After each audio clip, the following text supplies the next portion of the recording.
ಅನಿಕೇತನ್ ಕಾಲೇಜಿನಲ್ಲಿ ಜಿಲ್ಲಾ ಮತ್ತು ತಾಲೂಕು ಕನ್ನಡ ಸಾಹಿತ್ಯ ಪರಿಷತ್ತಿನ ಸಹಯೋಗದಲ್ಲಿ 2024-25ನೇ ಸಾಲಿನ ದತ್ತಿ ಉಪನ್ಯಾಸ ತತ್ವಪದ ಸಂಗೀತ ಆಧ್ಯಾತ್ಮ ಹಾಗೂ ಜನಪದ ಗಾಯನ ಕಾರ್ಯಕ್ರಮವನ್ನು ಹಮ್ಮಿಕೊಳ್ಳಲಾಗಿತ್ತು. ಹಿರಿಯ ಪತ್ರಕರ್ತರಾದ ಡಿಎಚ್ ಕಂಬಳಿ ಉದ್ಘಾಟಿಸಿದರು. ಯಾವುದೇ ಭೇದ ಭಾವವಿಲ್ಲದೆ ಬದುಕನ್ನು ಕಟ್ಟಿಕೊಡುವವರು ತತ್ವಪದಕಾರರು. ಇಂತಹ ಮಹನೀಯರು ತತ್ವಪದಗಳನ್ನು ಬರೆದು ಹಾಡುವುದರ ಮೂಲಕ ಸಮಾಜವನ್ನು ತಿದ್ದುವ ಮಹತ್ವದ ಕಾರ್ಯ ಮಾಡಿದರು.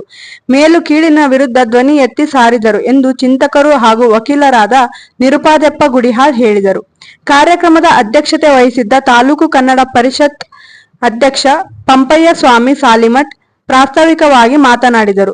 ಜನಪದ ತತ್ವಪದವನ್ನು ತಿಮ್ಮಣ್ಣ ನಾಯಕ್ ಸಾಗರ್ ಕ್ಯಾಂಪ್, ಬಸವರಾಜ್ ಗೌಡನ್ಬಾವಿ, ಅಮರೇಶ್ ಕುಂಬಾರ್ ದಿದ್ದಗಿ, ಬಸವರಾಜ್ ಗಸ್ತಿ, ಸುಷ್ಮಾ ಹಿರೇಮಠ್ ಹಾಡಿದರು.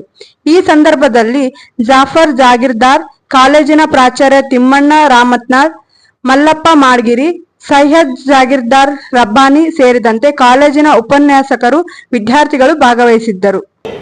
ಇದು ತತ್ವ. ಹೋದರೆ ಬಿಡಿಗಿಲ್ಲ ನಾಯಿ. ಕೈ ಮುಗಿದು ಹೇಳ್ತಿದ್ರಿ, ಅವಾಗ ಹೇಳ್ತಾರೆ, ಈಗಲ್ಲ. ಕೈ ಮುಗಿದು ಹೇಳ್ತಿದ್ರಿ, ಮನೆಯೊಳಗಿರಿ, ಮನೆ ಬಿಟ್ಟು ಹೋದರೆ ಮಸಣಕ್ಕೆ ದಾರಿ.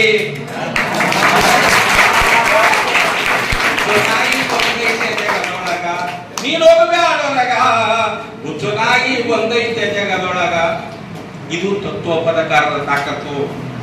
ನನಗೆ ತಾಕತ್ತು ಬರಬೇಕಾದ್ರೆ ತತ್ವದ ಅನುಭವ ಆಧಾರದ ಮೇಲೆ ಬರೆದಿರ್ತಕ್ಕಂಥ ಬದುಕು ನಂದು.